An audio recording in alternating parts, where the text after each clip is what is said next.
नमस्कार दोस्तों, मैं आप लोगों का स्वागत करता हूं। दोस्तों, आप लोगों ने देखा सुना जरूर होगा कि गोदी मीडिया किस तरह चिल्ला चिल्ला के ये बताती कि हमारे देश का नाम पूरे विश्व में लोग जानने लग गए हैं, हमारे देश का डंका पूरे विश्व में बज रहा है, हम किस तरह से विश्व गुरु हो गए हैं। कुल मिला जुला के हमारे देश का नाम जिसे वो गोदी मीडिया ये बताने की कोशिश करती कि पूरा बज रहा है, डंका हमारे देश का पूरा विश्व में बज रहा है। दोस्तों, मैं लोगों से यही कहना है, डंका तो बज ही रहा है विश्व में। कैसे ये डंका बज रहा है कि माइनॉरिटी के साथ हमारे देश में अन्याय हो रहा है, हमारे देश के लोकतंत्र के साथ किस तरह खिलवाड़ हो रहा है, इसका डंका बज ही रहा है हमारे पूरे विश्व में, इसका भी डंका बज रहा है। और दोस्तों, इसका मैं आपको ताजा उदाहरण दे देता हूं। टाइम्स मैगजीन, जो विश्व की एक विख्यात जिसे कह सकते हैं टॉप लिस्टेड मैगजीन में से एक होती, उसमें जो झारखंड के सीएम मतलब पूर्व सीएम है हेमंत सोरेन, उन पे खबर छपी है। और खबर ये छपी है कि चुनाव के कुछ महीने पहले ही उनको अरेस्ट कर दिया। और इस पूरी खबर में आप देखेंगे तो उनके क्या क्या उन पे चार्जेस लगे हैं, क्यों उनको अरेस्ट किया, कैसे कैसे पूरी तरीके से मतलब उसमें दिखाया गया है। और दोस्तों, ये वही मैगजीन है जब प्रधानमंत्री नरेंद्र मोदी जी की इस मैगजीन में जब फोटो छपी थी, तो यही गोदी मीडिया एकदम चिल्ला चिल्ला के बता रहा था कि किस तरह मोदी जी एकदम विश्व गुरु बन चुके हैं, उनकी पूरी चर्चाएं पूरे विश्व में रही। लेकिन ये गोदी मीडिया इस पे चर्चा नहीं कर रही कि इसी टाइम्स मैगजीन पे विपक्ष के एक नेता को ईडी ने गिरफ्तार कर लिया। इस पे 1% की चर्चा नहीं हो रही कि इस टाइम्स मैगजीन पे हेमंत सोरेन की भी फोटो छपी है। दोस्तों, अगर हेमंत सोरेन की बात करें तो हेमंत सोरेन ने भी सुप्रीम कोर्ट से मतलब एक तरह से याचिका दायर की। उन्होंने एक अपील की है कि इस तरह ऐसे कैसे किसी भी सीएम को अरेस्ट कर दिया जा सकता है। और उन्हीं की इसी बात को जो वकील कपिल सिब्बल ने पूरी तरीके से सुप्रीम कोर्ट में पेश किया। और उन्होंने ये कहा कि कुछ नियम कायदे होनी चाहिए किसी को अरेस्ट करने के लिए। क्योंकि अगर बात किया जाए हेमंत सोरेन की, तो हेमंत सोरेन को उनके जो कह सकते हैं गिरफ्तार करने का समय था करीबन 5 बजे का, लेकिन उनको गिरफ्तार किया गया 10 बजे। इसी बात को कपिल सिब्बल जो वकील है उन्होंने सुप्रीम कोर्ट पे कहा, जिसके बाद सुप्रीम कोर्ट के एडिशनल जो जज होते हैं उन्होंने ये कहा कि उनपे काफी ज्यादा मुख्य धाराएं लगी थी, काफी ज्यादा जो आरोप गंभीर थे, इसलिए उन्हें गिरफ्तार कर लिया गया। जिसपे जो सीजीआई चंद्रचूड़ उन्होंने ये कहा कि हाँ, आपके पूरे मामले को हम लोग देखेंगे। उन्होंने कहा कि हम आपके इस मामले को देखा जाएगा। क्योंकि दोस्तों, अगर हेमंत सोरेन की बात कहते हैं, हेमंत सोरेन ने इससे पहले हाईकोर्ट में याचिका दायर की, उसके बाद फिर अब जाके सुप्रीम कोर्ट में याचिका दायर की।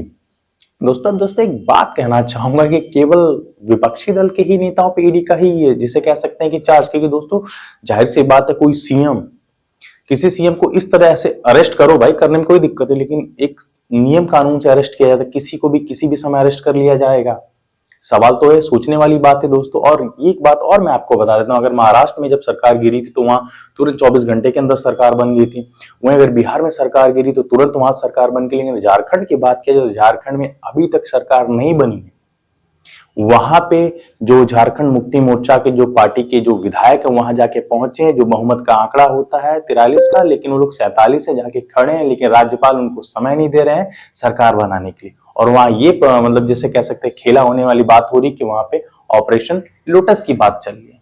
सोचिए दोस्तों कि जहां पे बहुमत है हर एक चीज है, लेकिन विपक्ष जो कहते हैं जो बीजेपी पार्टी है वहां भी ये सोच रही है कि किसी तरह से जोड़ तोड़ के सरकार बना लिया जाए। दोस्तों, अब क्या ही कह सकते हैं, लोकतंत्र है, लोकतंत्र को किस तरह खिलवाड़ कर रही है बीजेपी, ये तो आप लोग स्वयं देख रहे हैं। और इसी को कहते हैं लोग कि गोदी मीडिया कहते हैं कि विश्व में मोदी जी के नाम का डंका बज रहा है। किस बात का डंका बज रहा है हमको तो समझ में नहीं आया, लेकिन अगर हमारे कोई व्यूअर्स उनको समझ में आया तो प्लीज कमेंट के माध्यम से जवाब जरूर दीजिएगा। और दोस्तों, इसी मामले पे आज तक के रिपोर्टर और जिसे कह सकते हैं कि सुधीर चौधरी ने एक ऐसी आपत्तिजनक बात कह दी है, जिस बात करने के बाद पूरे देश में उनको अरेस्ट करने की मांग हो रही। क्योंकि दोस्तों, हेमंत सोरेन के गिरफ्तार होने के बाद आज तक में एक रिपोर्टिंग चल रही थी, उसी दौरान उन्होंने ये कह दिया कि हेमंत सोरेन को तो बहुत बड़ी बड़ी गाड़ियों की आदत है, लग्जरी लाइफ जीने की आदत है, बहुत बढ़िया बढ़िया जीने की उनको आदत है, लेकिन अब उनको अपने उस पुराने 40 साल वाले पुराने जीवन में जाना पड़ेगा। और इसी बात को सुन के पूरे देश में यह आक्रोश हो गया है कि इन्होंने आदिवासी समाज के लोगों का अपमान किया, इसलिए लोग इनके अरेस्ट करने की मांग कर रहे हैं दोस्तों। और दोस्तों, एक सवाल आप लोगों से रहेगा, बहुत ज्यादा बड़ा नहीं, छोटा सा सवाल आप लोगों से रहेगा कि क्या ये जिसे कह सकते हैं कि गठबंधन के डर की वजह से विपक्षी दलों के नेताओं को गिरफ्तार किया जा रहा है? क्योंकि कभी अरविंद केजरीवाल तो कभी तेजस्वी यादव तो फिर ये हेमंत सोरेन, ये क्या है? डर की वजह से सबकी गिरफ्तारी हो रही है कि चुनाव हार जाएंगे इसलिए से गिरफ्तारी हो रही है कि कुछ सचमुच जेन्युइन इन लोगों पे इन्होंने गड़बड़ी की, इसलिए गिरफ्तार किया जा रहा है? प्लीज इसका जवाब आप लोग कमेंट के माध्यम से जरूर दीजिएगा।